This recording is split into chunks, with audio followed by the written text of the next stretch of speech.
మీకు ఇప్పుడు ఒక ఆవిడ తన ఎక్స్‌పీరియన్స్ చెప్తున్నాను. ఒక ఆమె నా పరిచయమైన వాళ్ళల్లో మా గ్రూప్‌లో ఒక ఆమె ఎక్స్‌పీరియన్సెస్ చెప్తున్నాను. ఆవిడ ఎప్పుడూ ఒక స్టోరీ చెప్తారు. మన జీవితంలో 3 రకాల ప్రతి మనిషి జీవితంలో 3 రకాల కష్టాలొస్తాయి. ఒకటి ఆర్థిక సమస్య అయినా అయ్యుండొచ్చు, ఆరోగ్య సమస్య అయినా అయ్యుండొచ్చు, కుటుంబ సమస్య. ఈ 3 సమస్యలు తప్ప ఏ మనిషి జీవితంలో ఇంకో సమస్య అనేది ఉండదు. ఈ 3 సమస్యలు వచ్చినప్పుడు మనిషి తన ధర్మాన్ని ఎంత బాగా నిర్వర్తించాడు అనే దాన్ని బట్టి మన మనకి భగవంతుడు అలా సాయం చేస్తాడు. ఎప్పటికైనా లాస్ట్‌లో భగవంతుడు సాయం చేస్తాడు. మనం వచ్చిన పర్పస్ ఏంటి? మనకి భూమి మీదకొచ్చిన పర్పస్ ఏంటంటే, ప్రతి ఆత్మ పరమాత్మలో కలవాలని కోరుకోవటమే జీవితం యొక్క హ్మ్. పర్పస్ అనమాట. అయితే ఈ 3 వచ్చినప్పుడు మనం ఏం గుర్తు చేసుకోవాలంటే, ఆరోగ్య సమస్య వచ్చిందనుకోండి, అప్పుడు మనకి గుర్తు రావాల్సింది భీష్ముడు. భీష్ముడు లాస్ట్‌లో అంపశయ్య మీద పడుకుంటాడు. ఆయనకేంటంటే, ఆ రాజ్యంలో ధర్మస్థాపన జరిగే వరకు తను బ్రతికుండాలన్న కోరికనమాట. అది లాస్ట్ వరకు ఆయన ఎంత కష్టపడ్డాడంటే, ఇప్పుడు ఒక చిన్న కత్తె గుచ్చుకుంటేనే మనం ఎంతో బాధపడతాం. అలాంటిది అంపశయ్య మీద ప్రతి రక్తపు బొట్టు కారుతున్నప్పుడు ఆ బాధ ఎంత ఉంటది, ఎన్ని రోజులు పడ్డాడు అన్నది మనకి గుర్తు రావాలి. ఆయన ధర్మానికి అలాగే కట్టుబడి ఉన్నాడు. ఆయన దగ్గరికి అందరూ వచ్చి ఆఖరికి కృష్ణుడు వచ్చి ధర్మరాజుని అడుగుతాడు. ధర్మరాజు వచ్చి కృష్ణుడిని అడుగుతాడు. నాకు ఇంకా ధర్మం గురించి తెలుసుకోవాలని ఉంది అనంటే, అప్పుడు ఎళ్ళి భీష్ముడిని అడుగు అని అంటాడు. ఇప్పుడు ధర్మరాజుకి ధర్మం తెలియక కాదు. విన విన్న కొద్దీ వినాలనిపించే వి ఎక్కడున్నది? ధర్మంలోనే ఉంది. ధర్మరాజుకి తెలియక రాలేదు. అప్పుడు భీష్ముడి దగ్గరకొచ్చి ధర్మరాజు కొన్ని సందేహాలు అడుగుతాడనమాట. అలాగా ధర్మం గొప్పతనం అది. ఇంకొకటి ఆర్థిక సమస్యలొచ్చినప్పుడు మనకు గుర్తు రావాల్సింది సత్యహరిశ్చంద్రుడు. సత్యహరిశ్చంద్రుడు గొప్ప రాజు. కానీ ఆయన ఎక్కడ పడుకున్నాడు? మొదట్లో ఆయన రాజుకి ఆ రాజ్యంలో ఆయన మీకు ఆళ్ళ జీవితం ఎలా ఉంటుంది తెలుసు. లాస్ట్‌లో ఆయన కాటికాపరి అయినప్పుడు ఎక్కడ పడుకున్నాడు? ఒక కాణికి అప్పుడు ఏం ₹1 అట్లా ఏదనుకోండి. దాని గురించి కొడుకుని కాళ్ళిచ్చేటప్పుడు గూడా ఆ డబ్బు ఇస్తేనే కాలుస్తాను అని చెప్పినప్పుడు ఆయన ఎంత బాధపడ్డాడు. కానీ అది ఆయన ధర్మం అది. ఆయన కర్తవ్యం. ఆ డబ్బు తీసుకుంటే గాని ఆ పని చెయ్యాలి అనేది ఆయన విధి నిర్వహణలో అక్కడ గూడా ధర్మాన్నే పాటించాడాయన. అందుకని మనం ధర్మం గురించి మాట్లాడేటప్పుడు ఒక సత్యాన్ని ఎలా పట్టుకున్నాడు. ఆయన సత్యమే ఆయన జీవిత ధ్యేయంగా పెట్టుకున్నాడు. ఏ మనిషి అయినా సరే ఇప్పుడు నేను ఇంతకు ముందు దాంట్లో చెప్పాను. పరమాత్ముడిని చేరడానికి 7 విధానాలున్నాయని. ఈ 7 విధానాల్లో ఒక్కొక్కళ్ళు ఒక్కొక్క దాన్ని పట్టుకున్నారు. సత్యహరిశ్చంద్రుడు సత్యాన్ని పట్టుకున్నాడు. భీష్ముడు ధర్మాన్ని పట్టుకున్నాడు. అలాగే ఇప్పుడు రాముడు ధర్మాన్ని పట్టుకున్నాడు. రాముడికి కుటుంబ సమస్యలు ఏమైనా సరే ఆయన ఎవ్వరిని బ్లేమ్ చేయలేదు. ఎవ్వరిని తక్కువగాను చూడలేదు. తన వచ్చిన పర్పస్ ఇది. శివుడి ఆజ్ఞ లేనిదే చీమైనా కుట్టదు అన్నట్టుగా ఈ పని ఎందుకొచ్చింది? ఏదో ఉంది. దీని వెనకాల ఏదో ఉంది అన్నంత ఎవ్వరిని బ్లేమ్ చేయకుండా, ఎవరిని ఒక మాట అనకుండా తన పని తను చేసుకుంటా వెళ్ళాడు. ఇప్పుడు దశరథుడు ఉన్నాడు. దశరథుడు వంశం ఎలాంటి వంశం అంటే మాట తప్పని వంశం. ఆ వంశంలో పుట్టాడు కాబట్టి తండ్రికి ఆ చెడ్డ పేరు రాకూడదు. తండ్రికి చెడ్డ పేరు రాకూడదని ఆయన వెళ్ళాడు. ఇప్పుడు చాలామంది మాట్లాడేస్తున్నారు. రాముడు సీతను తీసుకెళ్ళాడు, లక్ష్మణుడు భార్యని విడిచిపెట్టి వెళ్ళిపోయాడు అంటారు. వాళ్ళ ఆత్మస్థితి ఇది. ధర్మం గురించి తెలిసిన వాళ్ళు తెలిసినట్టు మాట్లాడతారు. ఇప్పుడు లక్ష్మణుడు ఎవరు? ఆదిశేషుడు అవతారం. ఆదిశేషుడు అవతారమైన ఆయనకి తెలుసు అన్న ఎవరు, తనెవరు, వాళ్ళ ఆత్మస్థితికి వాళ్ళకు అందుతుంది. ఈ పని మనం ఈ పర్పస్కి వచ్చాము, ఈ పని మనం నిర్వర్తించాలి అనేది. ఈ లక్ష్మణుడి భార్య చాలా గొప్ప ఆవిడేమనుకుంది, వీళ్ళు లోక కళ్యాణం గురించి వెళుతున్నారు, రాక్షసులను చంపడానికి వెళ్తున్నారు, సీతాదేవి కారణం అవుతుంది. ఇప్పుడు రాముడు నిద్రపోవాలి, ఆయన బాగుండాలి. అప్పుడు ఎవరు కాపలా కాయాలి? లక్ష్మణుడు కాపలా కాయాలి. నిద్ర లేకుండా రాముణ్ణి కాపాడాల్సిన బాధ్యత ఎవరిది? లక్ష్మణుడిది. లక్ష్మణుడు నిద్రని ఎవరు తీసుకున్నారు? ఊర్మిళ తీసుకున్నారు. అందుకనే ఆవిడ మళ్ళీ తిరిగి రాముడు వచ్చే వరకు నిద్రలో ఉంటుంది. అది నిద్ర కాదు, మాయా నిద్ర, అంటే యోగ నిద్రలో ఉన్నారన్నమాట ఆవిడ.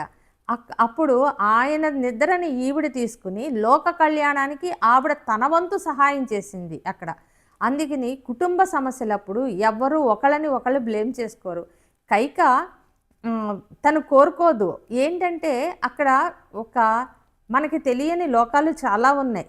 ఆ లోకాల్లో ఇప్పుడు రాముడికే పట్టాభిషేకం జరిగిపోయి రాముడు ఇక్కడే ఉండిపోతే అసలు అక్కడ కథ జరగదు. అక్కడ రావణాసుడు చనిపోడు, లోకానికి మంచి జరగదు. అప్పుడు వాళ్ళు ఏం చేశారంటే ఒక శక్తి కైకలోకి వస్తుంది. శక్తి కైకకు వచ్చి ఆ శక్తి అనిపిస్తుంది. ఆ శక్తి వెళ్ళిపోయిన తర్వాత ఆవిడ చాలా బాధపడుతుంది అన్నమాట. నేను నా రాముడిని ఇలా కోరుకున్నానా అని. దీనికి ఒక చిన్న ఉదాహరణ చెప్తాను మీకు. నేను యుఎస్ వెళ్ళినప్పుడు షణ్ముఖ సామవేద శర్మ గారు వచ్చారు. ఆయనకి నేను తెలీదు, నాకు ఆయన తెలియదు.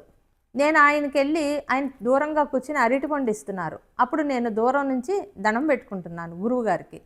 దండం పెట్టుకుంటుంటే ఆయన అన్నారు, అమ్మ నువ్వు రాధాదేవి కదా అన్నారు. ఇప్పుడు ఆయనకి నేనెవరో తెలియదు. ఆయనలోకి పరమాత్మ అంటే ఆయనలో ఆయన గొప్పతనానికి ఆయన దగ్గరికి భగవంతుడు ఆయన లోపలికి వెళ్ళి నన్ను చూశాడనమాట. ఆయన చూసి నన్ను అమ్మ నువ్వు రాధాదేవివా అన్నారు. ఇక్కడ మీరు ప్రతి చోట ఒక వీళ్ళు దీంట్లోకి వచ్చారు. కైక ఎందుకు బాధపడింది? ఆ టైంలో భగవంతుడు వచ్చి ఒక శక్తి వచ్చి జరిపించింది. అక్కడ కైక తప్పు కాదు. అది మీరు తెలుసుకోండి. అది తెలియాలని చెప్పి చెప్తున్నాను.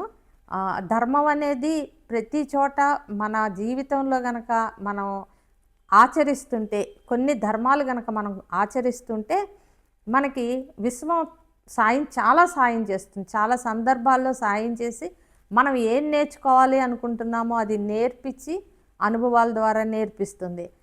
మళ్ళీ ఆవిడ తన జీవితం గురించి చెప్తూ, తన జీవితంలో ఆవిడ ఎప్పుడూ అందరికీ సాయం చేస్తూ ఉండేది.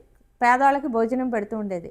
ఎవరైనా పెళ్ళి అని అంటే వెంటనే తన దగ్గర ఉన్న నగలు తీసుకెళ్ళి ఇచ్చేసేది, ఇంట్లో ఉన్న నగలు తీసుకెళ్ళి ఇచ్చేసేది, బట్టలు ఇచ్చేసేది. ఆ రకంగా ఇంట్లో చెప్పకుండా ఇచ్చేస్తూ ఉండేది. బయట పడకూడదు అనుకునేది. ఒకసారి బయటపడింది ఆవిడ. ఇంట్లో అవన్నీ తీసుకెళ్తున్నారని ఆవిడని చాలా కట్టడి చేసేసారనమాట. అప్పుడు బాబా దగ్గర కూర్చుని చాలా ఏడ్చిందంట.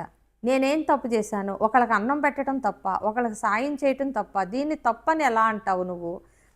నా దగ్గర ఉంది కదా, ఎందుకు వెనకాల పడుంది? నాకు అవసరం లేదు కదా, అందుకే కదా నేను ఇచ్చాను, నువ్వు ఎలా కాదంటావు అని చెప్పి ఎన్నో రోజులు ఏడ్చిందంట. ఏడ్చినప్పుడు ఒకసారి ఒక ఫ్రెండ్ వచ్చిందంట, కొంతసేపు ఉండి వెళ్ళిపోయిందంట. ఇది బాబా లీల అనమాట.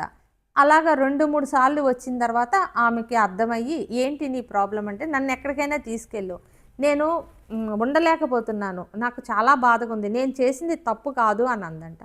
అప్పుడు లక్ష్మీ అమ్మ దగ్గరికి తీసుకెళ్ళిందంట. అప్పుడు లక్ష్మీ అమ్మ చెప్పిందంట, నువ్వు చేసింది తప్పే కదమ్మా, చెప్పకుండా చేయటం తప్పు. నువ్వు చేసిన పని కరెక్ట్ అయ్యి ఉండొచ్చు, కానీ చెప్పకపోవటం మాత్రం ధర్మం కాదు.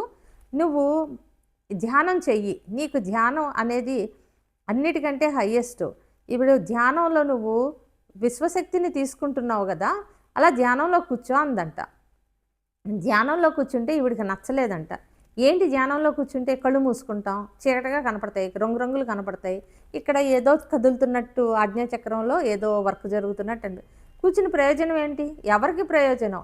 నాకు అక్కర్లేదు ఇలాంటి ప్రయోజనం, 10 మందికి సాయం చేయలేని ప్రయోజనం నాకెందుకు అని చాలా బాధపడేదంట. బాధపడుతుంటే కొన్ని రోజులకి మనలో పాజిటివ్ ఎనర్జీ పెరిగే కొద్దీ ఎలా ఉంటుందంటే, మనకి మన గురించి కోరుకోవాలనిపించదు, ఎదుటి మనిషి గురించి కోరుకోవాలనిపిస్తుంది అన్నమాట. అది మనకి పాజిటివ్ ఎనర్జీ పెరిగే కొద్దీ మనకు అర్థమైపోతుంది. మనకి ఇప్పుడు తినాలి అనుకున్నాం అనుకోండి, మనకి తినాలనిపించదు, ఇంకొకళ్ళకి ఉంచాలి అనిపిస్తుంది, అట్లా ఉంటుందన్నమాట. అలాగే మంచి కూడా అందరికీ మంచి జరగాలి. ఇప్పుడు మనకి మనం ఎప్పుడు మాట్లాడేది సర్వే జన సుఖినో భవంతు అంటాం కదా, అది ఏంటంటే అందరూ బాగుండాలనే ఒక కోరిక అనమాట. ఆ కోరిక ఎప్పుడు తీరుతుంది? మనలో పాజిటివ్ ఎక్కువ ఉన్న అప్పుడు తీరుతుంది. అంటే సంకల్పం చేసుకుంటాం కదా, సంకల్పం చేసుకునేటప్పుడు తక్కువ శక్తి ఉన్న వాళ్ళకి వెంటనే కోరిక తీరదు, ఎక్కువ శక్తి ఉన్న వాళ్ళకి వెంటనే కోరిక తీరుతుంది అనమాట. దాన్ని సంకల్ప శక్తి అంటారు. అది మనలో ఉండే పాజిటివ్ ఎనర్జీని బట్టి సంకల్పం తొందరగా తీరుతుందన్నమాట. అయితే అప్పుడు అమ్మ చెప్పిందంట, ఎందుకమ్మా బాధపడతావు, నువ్వు ధ్యానం చెయ్యి, నీ లోపల సంకల్ప శక్తిని పెంచుకో, నీ లోపల పాజిటివ్ శక్తి ఎనర్జీని పెంచుకో. అసలు భూమి మీద ఎంతమందికి నువ్వు దానం చేసి ఆకలి తీర్చగలవు, అసలు భూమి మీద అనాథలే ఉండకూడదని కోరుకో, నీ శక్తిని పెంచుకో, ఇలా చెయ్యి అని అంటే అప్పుడు అనిపించిందంట, అవును నేను ధ్యానం చెయ్యాలి, నాలో ఉండే శక్తిని పెంచుకోవాలి, ఈ భూమి మీద ఎవ్వరు కూడా అనాథలు అవ్వకూడదు, ఏ తల్లిదండ్రులకి బిడ్డలు దూరంగా ఉండకూడదు, అందరు తల్లిదండ్రులు బిడ్డలతో కలిసి ఉండాలి. వాళ్ళకు కూడా అమ్మ ఒక మాట అడిగిందంటే, నీకు ఇవ్వాలని ఇంత తాపత్రయంగా ఉన్నప్పుడు ఆ తీసుకున్న వ్యక్తికి కూడా వేరే వాళ్ళకి ఇవ్వాలనేది ఉంటుంది కదా, అలాంటప్పుడు అతను ఎందుకు అడుక్కోవాలి, అతను అడుక్కోకూడదు, అతను కూడా ఇవ్వగలిగే స్థితిలో ఉండాలి, అలాంటి సంకల్పాలు పెట్టుకో అని అందంట. అప్పుడు నా జీవితం మారింది అని చెప్తా ఉన్నారు.